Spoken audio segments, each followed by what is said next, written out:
بسم الله الرحمن الرحيم الحمد لله رب العالمين والصلاة والسلام على رسول الكريم اما بعد. ایک فزسسٹ تھا، بہت پاورفل میتھمیٹیشین تھا، تو اس نے دنیا میں مختلف چیزوں پہ غور کیا، پلانٹری موشنز پہ، مالیکولر موشنز پہ، اور ان سب کو انالائز کرنے کے بعد اس نے اپنی کتاب کے آخر میں کنکلوژن دیا. اس نے کہا کہ ایک ہستی ہے جو ان تمام نظام سے ماورا ہے، اور وہ ہستی بہت پاورفل میتھمیٹیشین ہے، بہت پاورفل فزسسٹ ہے، بہت پاورفل آرٹسٹ ہے. میں اس تک تو پہنچ گیا ہوں کہ ایک ایسی ہستی کے بغیر ایسا ممکن نہیں ہے. لیکن اگر مجھ سے پوچھا جائے کہ وہ ہستی، اس نے مجھے کیوں کریٹ کیا، اس نے مجھے اس دنیا کے اندر کیوں بھیجا،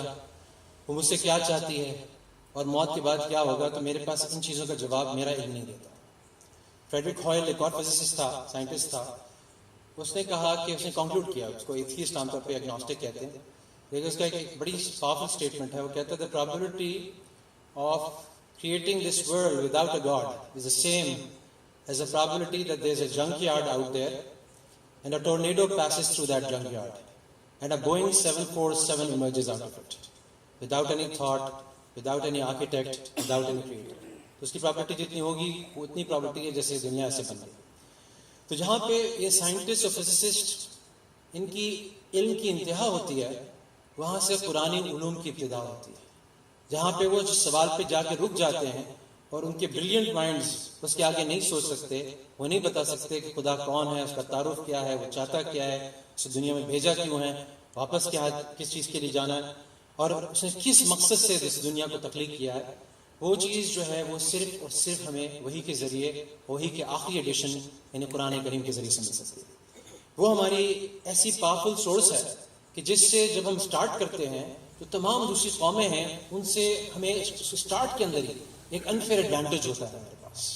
ہمارے پاس وہ سارے علوم ہمیں پہلے سے مہیا ہو جاتے ہیں جس پہ وہ بڑی تک و دو کے بعد پہنچتے ہیں. ایک مجھے یاد ہے بچپن میں ریڈرز ڈائجسٹ میں ایک کوٹیبل کوٹس میں ایک چیز پڑھی، when the science would complete its upward journey on the mountain of knowledge it would find religion already sitting there. یہ وائڈر کانٹیکس میں تھی، بہت ساری بائبل کی باتیں، بہت ساری قرآن کی باتیں ایسی ہیں جو اس وقت سیرت کی باتیں ایسی ہیں جو ری انفورس کر رہے ہیں اپنی ریسرچ کے تھرو. یہاں پر میں ایک چیز پہ فوکس کروں گا کہ وہ ایک ہستی ہے جس کے بارے میں جب ہم western scientist, western politicians, western sociologist, western historians ان کی کتابوں کو پڑھتے ہیں، ان کے کوٹس کو پڑھتے ہیں، تو وہ اکثر اس ہستی کو سب سے ٹاپ رینک کرتے ہیں. میں ایک جملہ آپ کو ولیم ہارٹ کی کتاب سے بتا رہا ہوں، ولیم ہارٹ کی کتاب دی 100 سے، کہ وہ ریزن دیتا ہے کہ کیوں میں نے اپنے، یعنی وہ پریکٹسنگ کرسچن ہے، وہ کہتا ہے میں نے جیسس سے اوپر محمد کو رکھا ہے علیہ السلام. وہ کہتا ہے وجہ یہ ہے کہ if we have to look at the smallness, if we have to look at if you have to look at all the people, the heroes of history, and if you have to see who has been more successful on both the secular and the spiritual domain, we find no other person close to Muhammad sallallahu alaihi wasallam. اس طرح سے الفونسو لامارٹین کہتا ہے، جو French historian اور philosopher ہے، وہ کہتا ہے we have to look at the smallness of means and greatness of results. There's no other leader who comes close to Muhammad sallallahu alaihi wasallam. اچھا، ہمارے لیڈر کی شان ایسی ہے جس کے ہم نام لیوا بھی ہیں، جس کے امتی بھی ہیں، جس کو اپنا رسول نبی بھی مانتے ہیں، مگر اس وقت ہم اگر مسلم کنٹریز کی رینکنگ دیکھیں سائنٹیفک پبلیکیشنز کے ٹرمز میں، کرپشن انڈیکس کے ٹرمز میں، پولیوشن اور لیک آف انفراسٹرکچر اور ڈیفیکلٹی آف لائف کے ٹرمز میں، ہمارا کراچی سٹیز الون ماشاءاللہ 3-4 ایسی لسٹ کو ٹاپ کرتا ہے جہاں ان ٹرمز آف پولیوشن، کچرا، روڈ ریج فار ایگزامپل، کہ لوگ نہیں دیکھتے کہ کس کی غلطی ہے کیا ہے، ایک دوسرے کو اٹھا کے پنچز مارنے شروع. سو یہ میں اکثر سوال کرتا ہوں ایسی آگسٹ گیدرنگ میں جا کے، یہ کیا ڈسکنیکٹ ہے؟ ایک طرف میں نام لے رہا ہوں ایسی ہستی کا جس کی پوری دنیا جو ہے، جس کے لیے اشش کرتی ہے کہ 33 ایئرز میں 23 ایئرز آف ایکٹیو نبوہ، اور پھر 10 ایئرز آف، اس میں حضرت ابوبکر حضرت عمر کا دور آ گیا تھا، 3 ملین اسکوائر کلومیٹرز پہ حکومت تھی، کوئی آپ سے بڑا سپر پاور نہیں تھا. 33 ایئرز کی انٹرونشن میں ایسی باربیرک قوم کو زمانہ جاہلیت سے نکال کے سپر پاور بنا دیتی. تو کیا فرق ہے، کیا ڈسکنیکٹ ہے میرے ساتھ کہ آج میں اس کا نام لیوا ہوں، نمازی بھی پڑھنے کی ویسی کوشش کر رہا ہوں، اسی چیز کو اس پہ ایمان لانے کی کوشش کر رہا ہوں. جب ہم یہ دیکھتے ہیں کہ وہ ڈسکنیکٹ کیا ہے، جتنا غور سے جاتے ہیں، جیسے ابراہیم بھائی نے بات کی کہ دو چیزیں ہیں، ایک اللہ کی کتاب ہے اور ایک صاحب کتاب. ان دو چیزوں کو جب ہم غور سے دیکھتے ہیں، پہلے مجھے نہیں سمجھ میں آتی تھی کس اینگل سے میں دیکھوں، کیا کروں، کیونکہ ذہن میں زیادہ تر جیسے ہوتا ہے اکثر ہمارا نیریٹو، ریلیجس نیریٹو، ہمارا دین جو ہے وہ مسجد کی حد تک اور نماز کی حد تک اور 5 ارکان کی حد تک محدود ہوتا ہے. لیکن جب ہم اسے ایکسٹریکٹ کرتے ہیں قرآن اور سیرت سے، سنت سے، کہ وہ کیا چیزیں تھیں. مثال کے طور پر میرا لیڈرشپ ایریا ہے،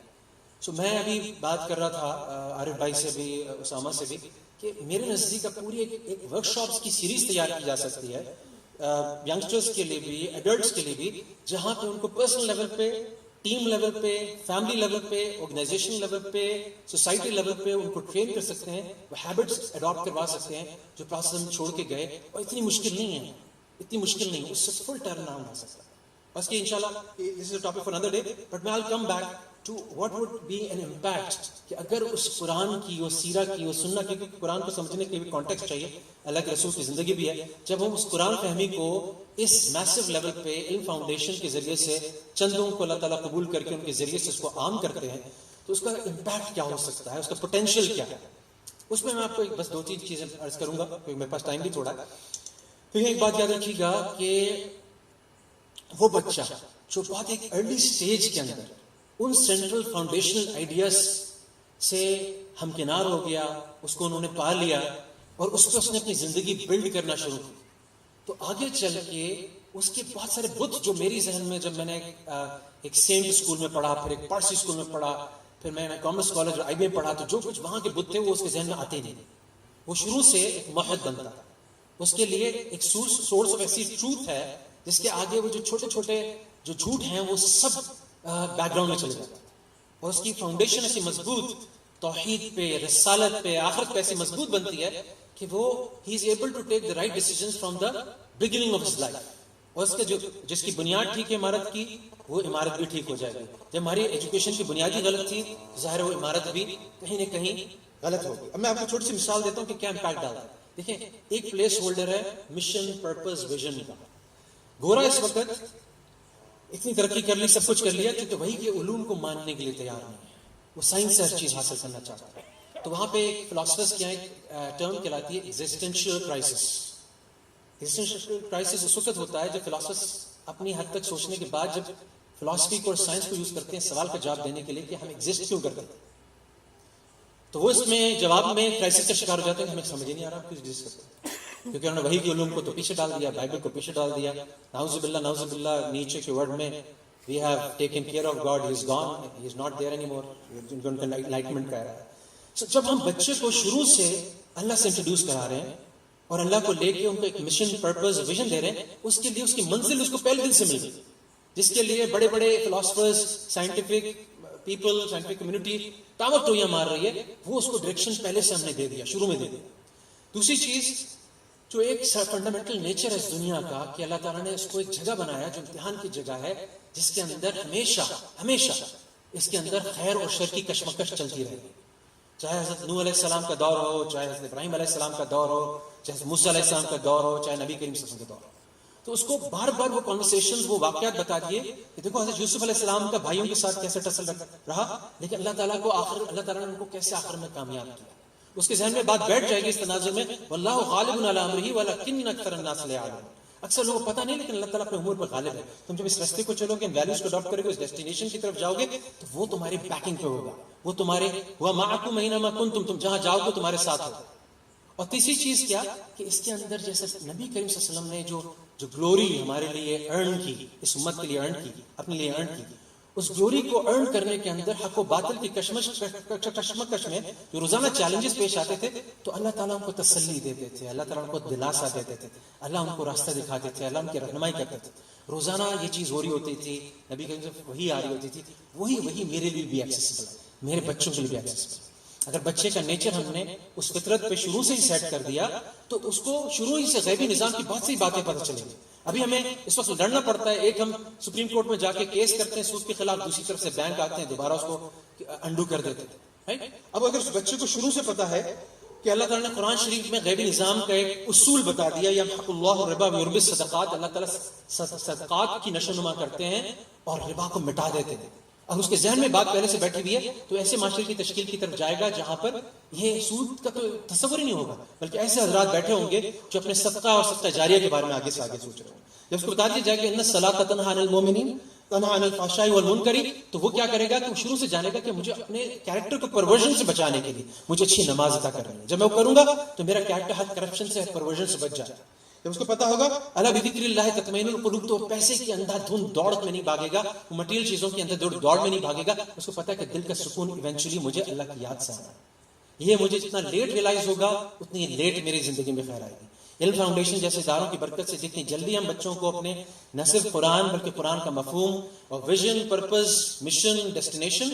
values, dos and don'ts, rules of the game اور ہر تسلی جو قرآن میں دی گئی ان سے پہلے سے اگر الائن کر دیں تو آپ سوچیں کہ کس طرح کا انقلاب آ جائے. جس چیز کو میں نے شروع میں ذکر کیا تھا کہ لیڈر ایسا نمبر 1 اور قوم ایسی، یعنی برنارڈ شاء کہہ رہا ہے کہ Islam is the best religion, Muslims are the worst followers. ہمیں دیکھ کے وہ وقت تھا جو انڈونیشیا، ملیشیا